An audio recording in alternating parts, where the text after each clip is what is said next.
Hi friends, welcome to ఏఫ్హెచ్ kitchen. ఈరోజు మనం తయారు చేసుకోబోయే రెసిపీ కద్దూకా హల్వా అండి. ఇది అండి సొరకాయ హల్వా అండి. దీనికి కావాల్సిన పదార్థాలు ఏంటో, దీన్ని ఎలా తయారు చేసుకోవాలో తెలుసుకుందాం.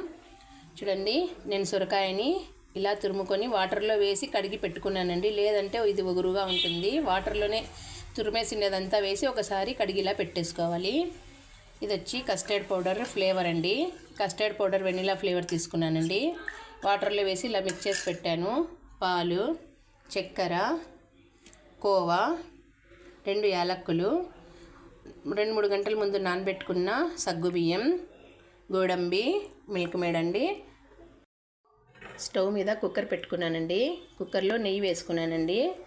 నెయ్యి కొద్దిగా వేగిందండి. ఇప్పుడు ఇందులోకి మనం గోడంబి వేసుకుందాం. వేసుకొని దీన్ని లైట్గా ఫ్రై చేసుకుందాం. గోడంబులు లైట్గా వేగాయండి. ఇందులోకి మనం ముందుగా తురిమి పెట్టుకున్న సొరకాయ వేసేసుకుందామండి. వేసి దీన్ని బాగా మిక్స్ చేసుకుందాం.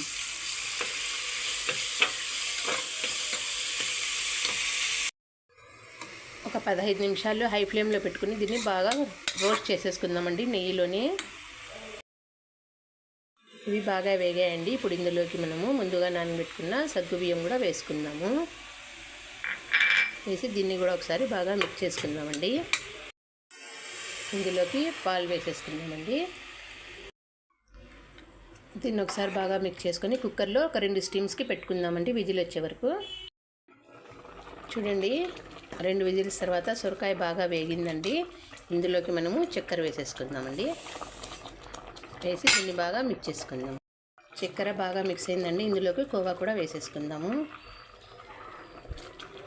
కోవా వేసి దీన్ని కూడా బాగా మిక్స్ చేసుకుందాం. చూడండి, ఇప్పుడు ఇది బాగా కుక్ అవుతుందండి. ఇందులోకి ఇలాచి పౌడర్ వేసుకుందాము. అలానే మిల్క్ మేడ్ కూడా వేసేసుకుందామండి. మిల్క్ మేడ్ వేసిన తర్వాత ఒకసారి దీన్ని బాగా మిక్స్ చేసుకుందామండి. ఇప్పుడు ఫైనల్లీ మనము చూడండి కస్టర్డ్ పౌడర్ని ఒకసారి ఇలా బాగా మిక్స్ చేసేసుకొని వేసేసుకుందామండి. ఇందులోకి వేసేసుకుందామండి. వేసి దీన్ని బాగా మిక్స్ చేసుకుందాం. చూడండి, ఫైనల్లీ అయిపోయింది. దీన్ని సర్వింగ్ బౌల్లోకి తీసుకుందాం. ఫైనల్లీ కద్దూకా హల్వా రెడీ అండి. తినండి, ఆరోగ్యంగా ఉండండి. నా ఛానల్ని లైక్ చేయండి, సబ్స్క్రైబ్ చేయండి, కుదిరితే కామెంట్ కూడా పెట్టండి.